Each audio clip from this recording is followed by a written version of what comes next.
to the channel. Many of y'all have come to know me thanks to the success of my brother Dick. I purchased this just over a year ago, and in jest, I made a very low budget unboxing video that I sent to Dick as a gag. Next thing you know, he's a YouTube sensation, and I done got suckered into making a channel too. So, without further ado, I present to you my Sig Sauer MPX. I ain't gonna attempt to tell you the history of this platform. If you want to know all that, go watch Chris over at Small Arm Solutions. That man may have the charisma of a toilet seat, but he is a wealth of good information. And if you want to hear someone complain about this platform until Sig send him a free gun, go watch any of the 10 videos that Military Arms Channel has made to feature this platform.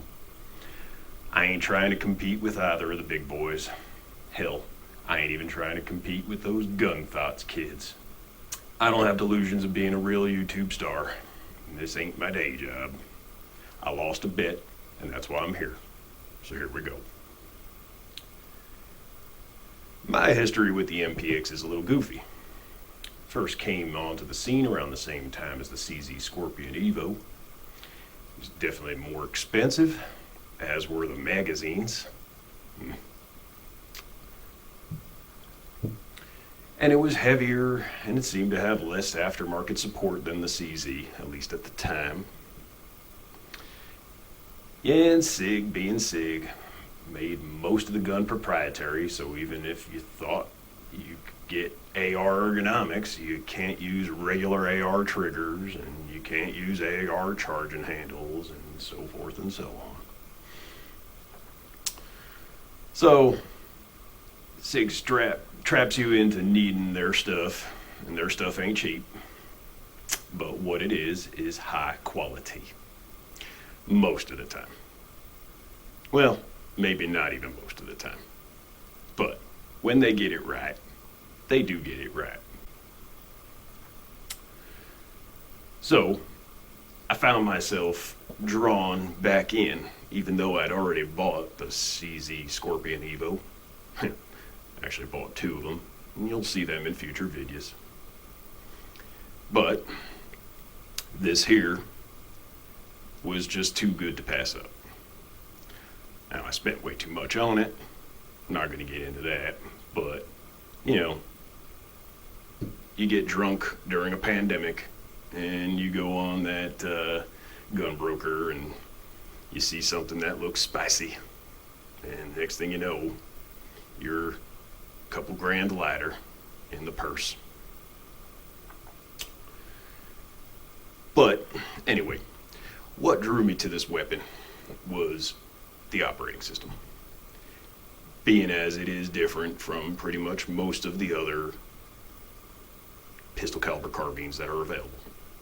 CZ Scorpion being direct blowback, MP5s and all the clones being the roller delayed. But this one here is pretty neat in that it actually uses a closed bolt operating system, gas piston, short stroke. You've heard all the people proclaiming how soft shooting this guy is. Well, I'm here to tell you, they're pretty right. Now, is it softer than an MP5? I don't know. They seem the same to me. But compare it to the CZ Scorpion and any of them direct blowbacks that don't have fancy pistons in the back, because I ain't got no money for no Swiss-made B&T garbage. This guy definitely shoots soft. Softer than a Scorpion. So while I ain't got much to say about the history of the gun, that ain't been told way better by way smarterer people, I will say that what drew me to the gun is the operating system and the ergonomics. I loved that every aspect of this gun is ambidextrous. Well, except the bolt catch. You have ambidextrous safety. That's on. Ambidextrous magazine release. Ambidextrous charging handle. The trigger is actually ambidextrous. You can use it with either hand. That's pretty cool. Already done said. It's a short stroke gas piston driving a rotating closed bolt up. Why does this matter? Well, closed bolt operation means you are less likely to fire out of battery, which has been known to happen with the semi-auto CZ Scorpions. All you have to do is Google CZ Scorpion exploding, and you'll see enough stories about people whose gun fired out of battery and blew out the whole side of that polymer frame. Well, I have made quite a few changes to this weapon since I acquired it last year. So I guess I'll go over the upgrades, since that's probably going to be the most interesting part of this video. And we're going to go ass to mouth, because that's how I roll. Starting at the ass end of the pistola, we do have the SB Tactical MPX PSB, pistol stabilizing brace. And as I pointed out earlier, it's got a couple of different positions. Deploys with this button up here. The brace ran me about 200 bucks. Charging handle is from Next Level Arms. I tried to get me a Radian, but they were always out of stock, so I gave up. Like the regular charging handle, it is ambi, but the original one was kind of nubby. The ends only extended just a touch, so trying to grip to that, you were going to be rubbing up against stuff, especially I got the backup sights here and everything else, and stuff sticking out on the sides. Either way, the other thing about this stock charging handle is that it's tiny and flipsy-flopsy, and you can see even this one does flop around quite a bit, but there is some daylight on this particular one, not that y'all will be able to see it, but between the receiver and the charging handle, thanks to a bracket that they have in here. And that keeps it from rubbing up against the receiver. The stock one did not have that, and whoever owned this gun prior had done some rubbing and marred up the receiver a touch.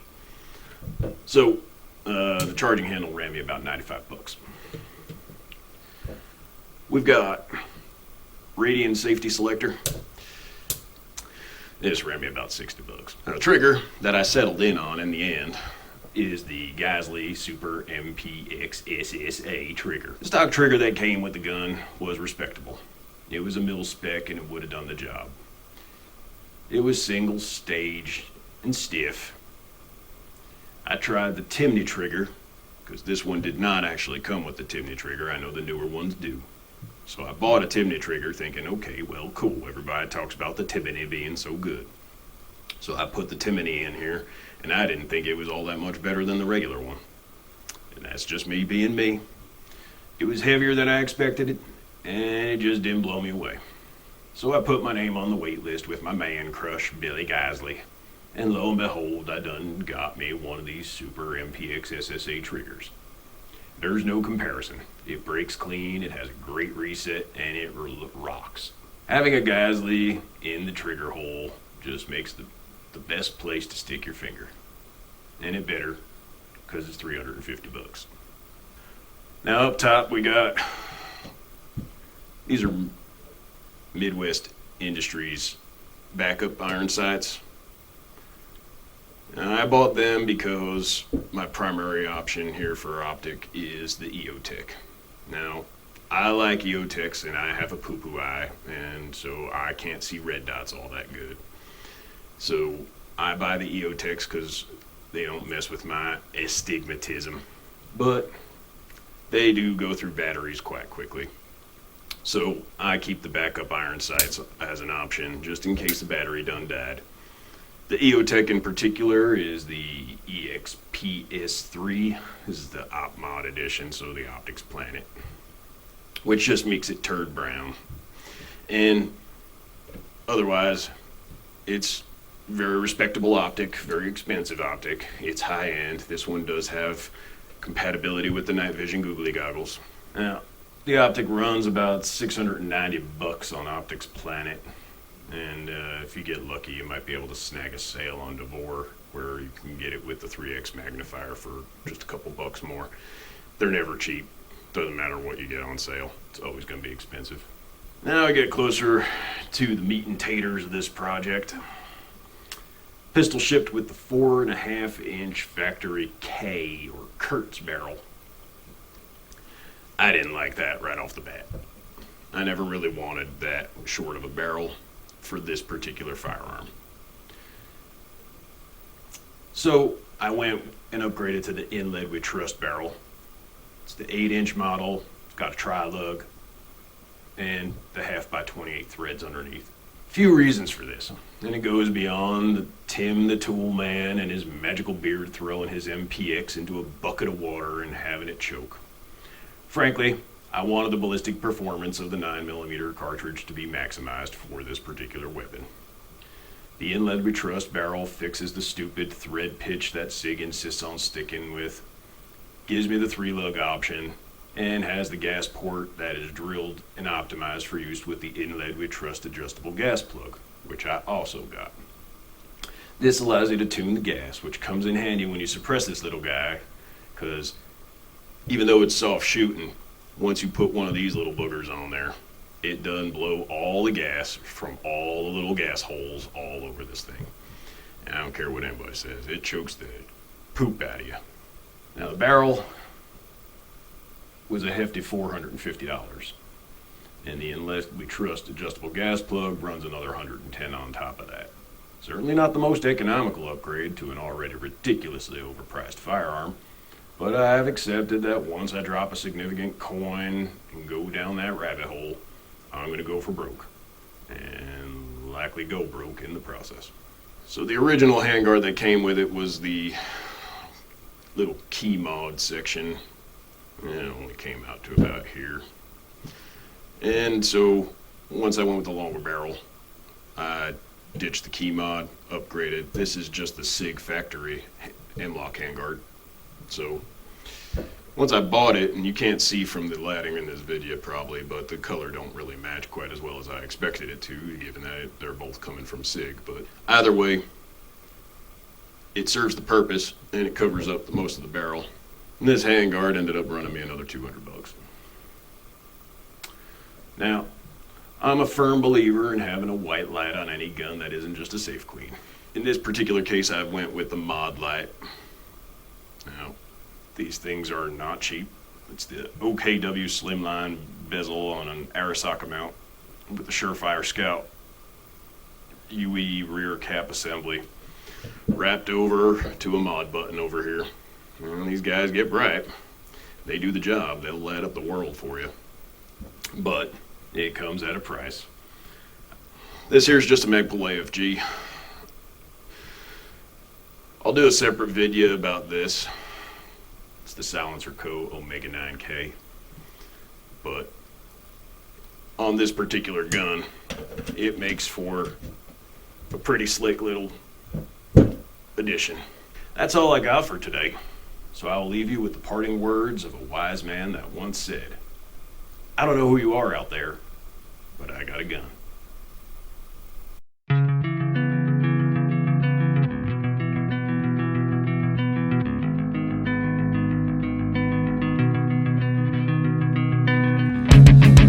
Tangled in a web, I'm already dead. Might as well just